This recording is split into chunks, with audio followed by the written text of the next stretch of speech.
ટોપ સ્ટોક્સની વિગત જાણીએ. સહયોગી આરતી અને તૃપ્તિ આપણી સાથે જોડાઈ ગયા છે. આપ બંનેને ગુડ મોર્નિંગ. અને ઘણી બધી માર્કેટ માટે આજે મહત્વની ઇવેન્ટ્સ છે આરતી અને તૃપ્તિ, પરંતુ કયા સ્ટોક્સ આજે નજરમાં રાખવાના છે? જી ચાંદી, ઘણા બધા કાઉન્ટર છે જેના રિએક્શન ખાસ કરીને પરિણામને લઈને આપણને આવતા દેખાયા છે. શરૂઆત ડૉક્ટર રેડ્ડીઝ સાથે કરીએ તો અહીંયા જે અનુમાન હતા નંબર્સ સારા આવવાના, એની સામે પણ અનુમાન કરતાં સારા નંબર્સ આપણને આવતા દેખાઈ રહ્યા છે. જો ખાસ કરીને પ્રોફિટની વાત કરી લઈએ, 22% વધારો આપણે જોઈ રહ્યા છે. 1594 કરોડની આસપાસ આવ્યા છે, જે 1491 કરોડની આસપાસનું અનુમાન હતું. એની સામે આવકની વાત કરી લઈએ, 8.6% આવક વધીને 8506 કરોડની આસપાસ પહોંચતી દેખાય છે યર ઓન યર બેઝિસ પર. સાથે જ એબિટાના ફ્રન્ટ પર પણ નંબર્સ આપણને સુધરતા દેખાઈ રહ્યા છે. જો અહીંયા ખાસ કરીને 58.9% કંપનીના એબિટા વધ્યા છે અને વધીને 2975 કરોડની આસપાસ પહોંચતા દેખાયા છે. જ્યારે માર્જિનની વાત કરી લઈએ તો 24%ની સામે માર્જિન સુધરી 29.1% પર આવતા દેખાયા છે. અનુમાન હતું 28%ની આસપાસ રહેવાનું, એટલે અનુમાન કરતાં સારા નંબર્સ દરેક ફ્રન્ટ પર આવ્યા છે. અહીંયા એક ખાસ ફોકસ રાખવાનું રહેશે અને બોર્ડ દ્વારા ₹8 પ્રતિ શેર ડિવિડન્ડની સલાહ પણ છે, એટલે કે નિવેદન કહી શકાય, સૂચવણી કહી શકાય, તે આપણને અહીંયાથી રેકમેન્ડેશન જે છે તે આવતું દેખાઈ રહ્યું છે. તો એક ખાસ ફોકસ આજે ડૉક્ટર રેડ્ડીઝના કાઉન્ટર પર રાખવાનું રહેશે. ઘણા બધા બ્રોકરેજ રિપોર્ટ આવ્યા છે ડૉક્ટર રેડ્ડીઝ માટે. નજર કરી લે તો જો ગોલ્ડમેન સેશ ન્યુટ્રલ કોલ આપી રહ્યા છે ₹1200 પ્રતિ શેરના લક્ષ્ય સાથે. બીજી બાજુ જેપી મોર્ગન જે છે તે અંડરવેટ કોલ આપી રહ્યા છે ₹1060 પ્રતિ શેરના લક્ષ્ય સાથે. તેમનું માનવું છે એબિટા થોડા ઘટ્યા છે, પણ રેવન્યુ ખાસ કરીને ઇનલાઇન આપણને આવતા દેખાયા છે. કોટક ઇન્સ્ટિટ્યુશનલ ઇક્વિટીઝની વાત કરી લઈએ તો ત્યાં તેમણે રિડ્યુઝ રેટિંગ આપ્યું છે અને લક્ષ્યાંક ₹1180 પ્રતિ શેરના તેમના તરફથી કરવામાં આવ્યા છે. જ્યારે સિટી તરફથી સેલ કોલ ₹1110 પ્રતિ શેરના લક્ષ્ય સાથે અને નોમુરા ખાસ કરીને બાયકોલ આપી રહ્યા છે ₹1575 પ્રતિ શેરના લક્ષ્ય સાથે. એટલે ખાસ એક ફોકસ રાખવાનું રહેશે ડૉક્ટર રેડ્ડીઝમાં. આજે ઓવરઓલ ફાર્મા સેક્ટર પર ફોકસમાં રાખવાનું છે, કારણ કે ટ્રમ્પ તરફથી જે રીતે નિવેદન આવ્યા છે આજે સાંજ સુધી જે મિટિંગ કરવાના છે તેઓ, અને ટેરિફને લઈને ફાર્મા પર જે નિવેદનો આવશે એના લીધે ખાસ કરીને ફાર્મા સેક્ટર ફોકસમાં રાખવાનું રહેશે. તો ડૉક્ટર રેડ્ડીઝ એક નજરમાં.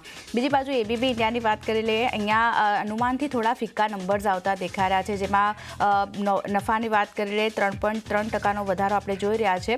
સાથે આવકની વાત કરી લઈએ તો ત્યાં 2.6% આવક વધી એ 3159 કરોડની આસપાસ પહોંચતી દેખાઈ રહી છે. જ્યારે એબિટાના ફ્રન્ટ પર પણ નંબર સુધર્યા છે. 3% એબિટા વધ્યા છે કંપનીના, લગભગ 582 કરોડની આસપાસ પહોંચ્યા છે. જ્યારે માર્જિન ફ્લેટ રહેતા દેખાયા છે 18.4%. 18%ની આસપાસ માર્જિન રહેવાના અનુમાન હતા, એની સામે 18.4% પર માર્જિન ફ્લેટ રહેતા દેખાઈ રહ્યા છે.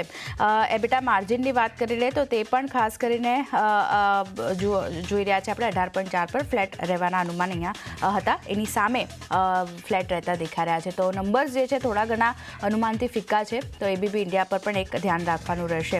અહીંયા યુબીએસનો એક રિપોર્ટ આવ્યો છે. ન્યુટ્રલ કોલ તેમણે આપ્યું છે ₹5900 પ્રતિ શેરના લક્ષ્ય સાથે. તેમનું માનવું છે કેલેન્ડર યર FY25ના Q1માં ખાસ કરીને ઓર્ડર રેવન્યુ એબિટા જે છે તે આપણને વધતા જોવા મળતા દેખાયા છે, એને કારણે તેઓ ન્યુટ્રલ કોલ આપી રહ્યા છે. ધ્યાન રાખવાનું રહેશે. બેંક ઓફ ઇન્ડિયાના પણ નંબર્સ આવ્યા હતા. નંબર પર નજર કરી લઈએ તો સારા નંબર્સ આવી રહ્યા છે. જુઓ, નફો 82.5% વધ્યો છે. સામે એનઆઈઆઈમાં મામૂલી એવો 2.1%નો વધારો આપણે જોઈ રહ્યા છે. પણ ગ્રોસ એનપીએ, નેટ એનપીએની વાત કરી લઈએ તો ત્યાં એક ઘટાડો આપણે જોઈ રહ્યા છે. 3.69% ઘટી અને ગ્રોસ એનપીએ 3.27% પર રહેતા દેખાય છે QOQ બેઝિસ પર. નેટ એનપીએમાં પણ 0.85%થી ઘટી 0.82% પર નંબર્સ આવતા દેખાઈ રહ્યા છે. અને પ્રોવિઝનની વાત કરી લઈએ તો જે 303.7 કરોડ પર હતો QOQ બેઝિસ પર, તે અહીંયાથી વધી 1337 કરોડની આસપાસ આપણને પહોંચતો દેખાયો છે. એટલે અહીંયા એક ધ્યાન રાખવાનું રહેશે, પણ બાકીના દરેક ફ્રન્ટ પર નંબર સારા છે. બેંક ઓફ ઇન્ડિયાનું કાઉન્ટર પર ફોકસમાં રાખવાનું રહેશે. મનપ્પુરમ ફાઇનાન્સની વાત કરી લઈએ તો અહીંયા ખાસ કરીને ખોટમાં કંપની નફામાંથી આવતી દેખાઈ રહી છે. 563 કરોડની નફો હતો, એની સામે 203.2 કરોડની ખોટ કંપનીને થતી દેખાઈ રહી છે. પણ સામે એનઆઈઆઈ જુઓ, ત્યાં પણ આપણે ઘટાડો જોઈ રહ્યા છે. 6.7% એનઆઈઆઈ ઘટી 1464 કરોડની આસપાસ પહોંચતા દેખાયા છે. જ્યારે ફાઇનાન્શિયલ ઇન્સ્ટ્રુમેન્ટ પર જે ઇમ્પેયમેન્ટની વાત કરી લઈએ તો તે લગભગ 119.2 કરોડની સામે 187.8 કરોડ પર રહેતો દેખાયો છે. તો અહીંયા એક ધ્યાન રાખવાનું રહેશે. ખરાબ નંબર્સ છે. મનપ્પુરમ ફાઇનાન્સ કઈ રીતે સ્ટોક રિએક્ટ કરે છે એના પર ધ્યાન રાખવાનું રહેશે. બ્રોકરેજ રિપોર્ટ CLSAનો આવી રહ્યો છે. આઉટ પરફોર્મ રેટિંગ તેઓ આપી રહ્યા છે ₹260 પ્રતિ શેરના લક્ષ્ય સાથે. તેમનું માનવું છે Q4માં જે પીપીઓપી છે તે અનુમાન કરતાં થોડા ઘણા ઘટતા દેખાયા છે, એટલે 10%નો ઘટાડો અનુમાનથી આપણે જોઈ રહ્યા છે. માર્જિન અને ઓપેક્સ જે રીતે વધારે હતા એને લીધે, પણ ખાસ કરીને ગોલ્ડ લોન સેગમેન્ટ જે છે તે FY26માં આગળ વધે અને વધારો થાય તેવી અપેક્ષા તેઓ રાખી રહ્યા છે. એને કારણે આઉટપરફોર્મ કોલ તેમણે આપ્યો છે, ધ્યાન રાખવાનું રહેશે. સ્વિગી નેક્સ્ટ કાઉન્ટર પરિણામનું રિએક્શન અહીંયા પણ જોવા મળશે, કારણ કે જો રેવન્યુ 44.8% વધ્યું છે, સામે ખાસ કરીને 554.8 કરોડની ખોટ સામે 1081 કરોડની ખોટ કંપનીના સ્થિતિ દેખાઈ રહી છે, એટલે ખોટમાં એક વધારો આપણે જોઈ રહ્યા છે. એબિટા ખોટ પણ 436 કરોડની સામે 962 કરોડની આસપાસ આપણને આવતી દેખાઈ રહી છે. બીજી બાજુ B2C GOVની વાત કરી લઈએ તો ત્યાં 40%નો વધારો જોઈ રહ્યા છે, 12,888 કરોડની આસપાસ યર ઓન યર બેઝિસ પર આ B2C જે છે તે આપણને આવતા દેખાઈ રહ્યા છે. ક્વિક કોમર્સમાં રોકાણ પાસેથી એબિટા ખોટ ખાસ કરીને વધતી દેખાઈ રહી છે. ફૂડ ડિલિવરી GOVની વાત કરી લઈએ ત્યાં એક વધારો જોઈ રહ્યા છે 17.6%નો. હોમ કન્ઝમ્પશન સેગમેન્ટનો GOV ગ્રોથ જે છે 42% પર રહેતો દેખાઈ રહ્યો છે, અને પ્લેટફોર્મ સરેરાશ MTU 35% વધી 19.8 મિલિયન આપણને થતું દેખાયું છે. નંબર્સ ખરાબ છે. સ્વિગી કઈ રીતે અહીંયા સ્ટોક રિએક્ટ કરે છે એના પર એક ધ્યાન રાખવાનું રહેશે. બ્રોકરેજ રિપોર્ટની વાત કરી લઈએ તો ઘણા બધા બ્રોકરેજ રિપોર્ટ અહીંયા પણ આવી રહ્યા છે. સૌથી પહેલાં બર્નસ્ટેઇન આઉટપરફોર્મ રેટિંગ આપી રહ્યા છે ₹435 પ્રતિ શેરના લક્ષ્ય સાથે. સિટી તરફથી ખાસ કરીને જોઈ રહ્યા છે બાય કોલ આવી રહ્યો છે ₹425 પ્રતિ શેરના લક્ષ્ય સાથે. મેક્વાયરી અંડરપરફોર્મ કોલ આપી રહ્યા છે ₹260 પ્રતિ શેરના લક્ષ્ય સાથે. અને JP મોર્ગનની વાત કરી લઈએ તો તેઓ ઓવરવેટ રેટિંગ આપી રહ્યા છે ₹540 પ્રતિ શેરના લક્ષ્ય સાથે. બધાનું માનવું છે કે માર્જિન સ્ટ્રોંગ છે અને ક્વિક કોમર્સ જે છે તે ખાસ કરીને ઇનલાઇન નંબર્સ અહીંયા ત્યાંથી આવતા દેખાઈ રહ્યા છે, એને કારણે એક રેટિંગ તે આ બ્રોકરેજ રિપોર્ટ તરફથી આવ્યા છે. અહીંયા પણ એક ધ્યાન રાખવાનું રહેશે. બિરલા કોર્પ નેક્સ્ટ કાઉન્ટર છે. સારા નંબર્સ અહીંયા આવી રહ્યા છે દરેક ફ્રન્ટ પર. જ્યાં નફાની વાત કરી લઈએ 32.8%નો વધારો જોઈ રહ્યા છે, 256 કરોડની આસપાસ પહોંચ્યા છે. આવકમાં 6.1%નો વધારો છે, સાથે એબિટાના ફ્રન્ટ પર પણ 13.1% કંપનીના એબિટા વધ્યા છે. અને માર્જિનની વાત કરી લઈએ 17.8%થી વધી 19%ની આસપાસ પહોંચ્યા છે. સાથે જ બોર્ડ દ્વારા ₹10 પ્રતિ શેરના ડિવિડન્ડની ભલામણ પણ કરવામાં આવી છે. તો સારા નંબર્સ છે. અહીંયા પણ સ્ટોક પોઝિટિવિટી બતાવી શકે છે, ધ્યાન રાખવાનું રહેશે. નવીન ફ્લોરિન નંબર્સ અહીંયા પણ સુધરીને આવી રહ્યા છે. જ્યાં નફાની વાત કરી લઈએ તો 35.7%નો સારો એવો વધારો જોઈ રહ્યા છે. સામે આવકમાં 16.45% આવક વધી 701 કરોડની આસપાસ પહોંચી છે, જે 602 કરોડની આસપાસ હતી, એટલે અહીંયા પણ એક આપણે વધારો જોઈ રહ્યા છે. એબિટાના ફ્રન્ટ પર પણ નંબર સુધર્યા છે 62.2%. અહીંયા પણ ઘણા સારા નંબર્સ આવી રહ્યા છે, અને માર્જિન જે 18.3% પર હતા ત્યાંથી સુધરી 25.5% પર આવ્યા છે. તો સારા નંબર્સ છે. સાથે જ બોર્ડ દ્વારા ₹7 પ્રતિ શેરના ડિવિડન્ડની ભલામણ પણ કરવામાં આવી છે, તો અહીંયા પણ એક ધ્યાન રાખવાનું રહેશે. ટ્રેન્ડના કાઉન્ટરની વાત કરી લઈએ, નંબર્સ છે મિશ્ર નંબર્સ આવી રહ્યા છે. જ્યાં નફાની વાત કરી લઈએ તો ખાસો એવો ઘટાડો જોઈ રહ્યા છે આપણે, 56.2% નફો ઘટ્યો છે. આવકમાં 27.9%નો વધારો જોવા મળતો દેખાઈ રહ્યો છે. એબિટાના ફ્રન્ટ પર પણ નંબર્સ સારા છે, 38.7% એબિટા વધ્યા છે કંપનીના. અને માર્જિનની વાત કરી લઈએ તો જે 14.3% પર હતા ત્યાંથી માર્જિન સુધરી 15.5% પર આવ્યા છે. તો સારા નંબર્સ છે. માત્ર પ્રોફિટ ઘટ્યો છે, પણ બાકીના દરેક ફ્રન્ટ પર ધ્યાન રાખવાનું રહેશે.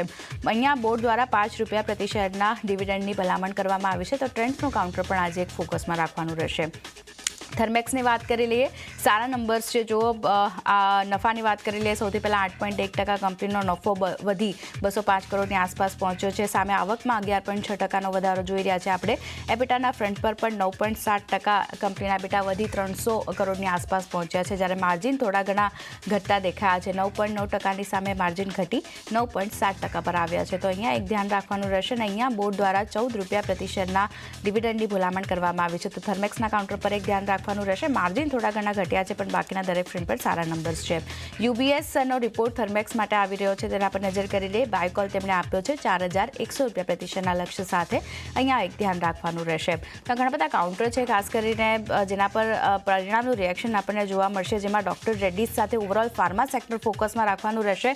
મનપ્પુરમ ફાઇનાન્સ બેન્કિંગ કાઉન્ટર અને સ્વિગીના ખાસ કરીને તૃપ્તિ નંબર્સ આવ્યા છે, તો બધા પર ફોકસ રહેશે. પણ એને પણ ઘણા બધા કાઉન્ટર છે જ્યાં રિએક્શન જોવા મળશે. ક્યાં ફોકસ કરી રહ્યા છો? છો? અતિ નો ડાઉટ પહેલાં તો કંઈ જણાવી દઉં કે જ્યારે સ્થાનિક અને ગ્લોબલ બંને જ લેવલ તરફથી જે પોઝિટિવ સંકેતો છે, હું પણ શરૂઆત પોઝિટિવ સમાચાર સાથે જ કરીશ. તો ખાસ કરીને નોવાર્ટિસ ઇન્ડિયાના પરિણામ પર નજર કરશું તો ક્વાર્ટર ફોરનો જે નફો જે છે લગભગ આપણને 100% અહીંયા આવતો જોવા મળ્યો છે વાર્ષિક ધોરણે. રેવન્યુના ફ્રન્ટ પર નજર કરશું, ત્યાં પણ પોઝિટિવ નંબર્સ છે. 84 કરોડ પર આપણને રેવન્યુ અહીંયા આવતી જોવા મળી છે. એબિટાના ફ્રન્ટ પર નજર કરશું, લગભગ આપણને બમણા નંબર્સ અહીંયા પણ જોવા મળ્યા છે. 24 કરોડ પર આપણને એબિટાસના ફિગર્સ જે છે અહીંયા આવતા આપણને જોવા મળ્યા છે. માર્જિનના ફ્રન્ટ પર નજર કરશું, આપણને લગભગ માર્જિન પણ અહીંયા આપણને ડબલ થતા જોવા મળ્યા છે. 14% સામે આપણને 28.5% પર આપણને માર્જિન્સના નંબર્સ જે તે અહીંયા આવતા જોવા મળ્યા છે. એટલું જ કંપનીએ 25 રૂપિયા પ્રતિ શેર ડિવિડન્ડની પણ જાહેરાત કરી છે. એટલે કોઈ શાનદાર નંબર્સ જે છે અહીંયા આપણને આવતા જોવા મળ્યા છે. એટલે આ કાઉન્ટર આજે ખાસ ફોકસમાં જોવા મળી શકે છે. ત્યારબાદ નજર કરશું આપણે અતુલ ઓટો પર. અહીંયા પણ ખૂબ જ ઇન્ટરેસ્ટિંગ નંબર છે. નફાના ફ્રન્ટ પર નજર કરશું, 36%નો અહીંયા આપણને ગ્રોથ જોવા મળ્યો છે. આવકના ફ્રન્ટ પર નજર કરશું, 32%ના ગ્રોથ સાથે 211 કરોડ પર આપણને આવકનો નંબર્સ જે છે તે વાર્ષિક ધોરણે અહીંયા જોવા મળ્યા છે. એબિટાના ફ્રન્ટ પર નજર કરશું, 14.5% અહીંયા આપણને એબિટાસના નંબર્સ જે વધતા જોવા મળ્યા છે અને 15 કરોડ પર એબિટાસનો નંબર્સ જે છે આપણને જોવા મળ્યા છે. માર્જિનના ફ્રન્ટ પર મામૂલી એવું દબાણ કહી શકાય, 8.2%ની સામે 7.1% પર આપણને માર્જિન્સ આવતા જોવા મળ્યા છે. એટલે ઓવરઓલ એક પોઝિટિવ નંબર્સ છે.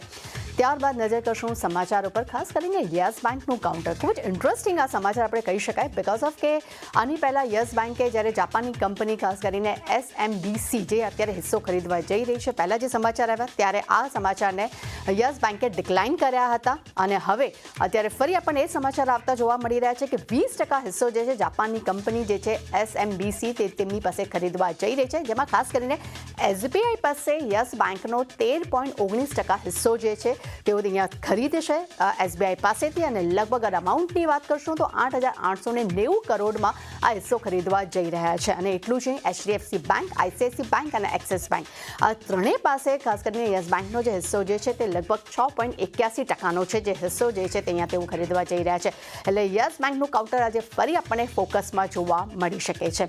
ત્યારબાદ નજર કરશું અદાની પાવર્સ પર. અહીંયા કંપનીને ઓર્ડર મળવાના સમાચાર આપણી સમક્ષ આવતા જોવા મળ્યા છે. ખાસ કરીને ઉત્તર પ્રદેશમાં 1500 મેગાવોટ થર્મલ પાવર સપ્લાયનો ઓર્ડર કંપનીને મળ્યો છે. તેમને ₹5.38 પર યુનિટ લેવલાઇઝ્ડ ટેરિફ પર થર્મલ પાવર સપ્લાય કંપની અહીંયા કરવા જઈ રહી છે. આ જે ઓર્ડર મળ્યો છે તેના માટે કંપનીએ ટેન્ડર ભર્યું હતું અને ટેન્ડરમાં સૌથી ઓછી બીડ જે છે તે કંપનીએ ભરી હતી. અને ખાસ કરીને એ પણ જણાવી દઉં કે greenfield ultra super critical thermal પાવરને પૂરું પાડવા માટે કંપની જે છે તેમને ઓર્ડર્સ મળવામાં આવ્યો છે. અને ઓર્ડર્સ હેઠળ કંપની જે છે ડિઝાઇન્સ, બિલ્ડ, ફાઇનાન્સ, ખાસ કરીને ઓન અને ઓપરેટ આ બધા જ મોડલ હેઠળ જે છે તેમને આ સેટઅપ લગાડ્યું છે. એટલે આ કાઉન્ટર ફરી આપણને ફોકસમાં જોવા મળી શકે છે. ત્યારબાદ નજર કરશું NTPC ગ્રીન પર. અહીંયા મેનેજમેન્ટમાં આપણને ફેરફાર થતા જોવા મળ્યા છે. રાજીવ ગુપ્તા કંપનીના CEO તરીકે અહીંયા આપણને નિવૃત્ત થતા જોવા મળ્યા છે. અને ખાસ કરીને સરિત મહેશ્વરી જે છે તેઓ CEO તરીકે નિયુક્ત થયા છે અને 10 મે 2025 તેમને આ પદ સંભાળી લીધું છે. એટલે ખાસ કરીને આ કાઉન્ટર પણ આપણા ફોકસમાં છે. ત્યારબાદ નજર કરશું સાયન DLM પર. અહીંયા રાજીનામું આપવાના સમાચાર આપણે સમક્ષ આવતા જોવા મળ્યા છે. એન્થોની મોન્ટાલ્બાનોને CEO પદેથી તેમને રાજીનામું આપી દીધું છે અને 8 મેના જ તેમને રાજીનામું આપી દીધું હતું. એટલે તેમને આ પદ જે છે તેમને છોડી દીધું છે. એટલે આ કાઉન્ટર પણ ફોકસમાં જોવા મળી શકે છે. ત્યારબાદ નજર કરશું પૂર્વાન કરા પર. અહીંયા પોઝિટિવ સમાચાર છે. કંપનીએ જેવી કર્યા છે તેમને KBN પ્રોપર્ટીઝ હોલ્ડિંગ્સ LLP સાથે તેમને જેવી કર્યા છે. ખાસ કરીને નોર્થ બેંગલુરુમાં તેમને 24.59 એકર જમીન છે તેને ડેવલપમેન્ટ માટે અહીંયા તેમને આ જેવી કર્યા છે. અને ડેવલપમેન્ટની જે પ્રક્રિયા જે છે એમ કહી શકાય, જે પૂરો પ્રોજેક્ટ તેઓ બનાવી રહ્યા છે તેની જે GDP જે છે તે લગભગ 3300 કરોડની છે. એટલે આ કારણસર આ કાઉન્ટર આપણને ફોકસમાં જોવા મળી શકે છે. પોઝિટિવ સમાચાર અહીંયા આપણે કહી રહ્યા છે. ત્યારબાદ નજર કરશું કોરોમંડલ ઇન્ટરનેશનલ. અહીંયા પણ જેવીના સમાચાર આપણી સમક્ષ આવતા જોવા મળી રહ્યા છે. સકરણી બ્લાસ્ટર્સ ઇન્ડિયા સાથે તેમને અહીંયા જેવી કર્યા છે. અને ખાસ કરીને તેમને ફોસ્ફો જીપ્સન્સ આધારિત જે પ્રોડક્ટ છે તેના મેન્યુફેક્ચરિંગ માટે અને તેના સેલ્સ માટે તેમને જેવી કર્યા છે. આ કાઉન્ટર પણ આપણને ફરી આજે આ ફોકસમાં જોવા મળી શકે છે. ફ્રાઇડે આપણે જોયું કે આ કાઉન્ટરમાં આપણને સારા એવા અપસાઇડ અને ડાઉનસાઇડ બંને જોવા મળ્યા હતા, પરંતુ આજે પોઝિટિવ સમાચાર છે. ત્યારબાદ નજર કરશું ઇન્ડિયન હોટલ્સ પર. અહીંયા કંપનીએ નવી હોટલ તેમને શરૂ કરી છે. તેમને ખાસ કરીને લિન લક્સ હોસ્પિટાલિટી નામથી તેમને આ હોટલ જે છે તેમને શરૂ કરી છે અને 10 મે 2025ના તેનું તેમને ઉદ્ઘાટન પણ તેમને કર્યું હતું. અને ખાસ કરીને આ જે એન્ટિટી જે છે નવી તે રૂટ્સ કોર્પોરેશનની સંપૂર્ણ માલિકીની સબસિડરી કંપની છે. અને જણાવી દઉં કે આ રૂટ્સ કોર્પોરેશન કંપની જે છે તે પણ ઇન્ડિયન હોટલ્સની સબસિડરી કંપની છે. એટલે 100% હિસ્સો ઓવરઓલ ઇન્ડિયન હોટલ્સનો અહીંયા ગણી શકાય. અને ખાસ કરીને જે આ હોસ્પિટલ છે તે ખાસ કરીને હોટેલિયરિંગ જે બિઝનેસમાં તેઓ કાર્યરત પણ રહેશે. એટલે ખૂબ જ એક પોઝિટિવ સમાચાર પણ અહીંયા કહી શકાય. એટલે ચાની મારા તરફથી અને આથી તરફથી ઘણું લાંબુ લિસ્ટ છે, પણ દરેક સેક્ટર પર આજે આપણું ફોકસ રહેશે. ઘણી બધી કંપનીઓ ફોકસ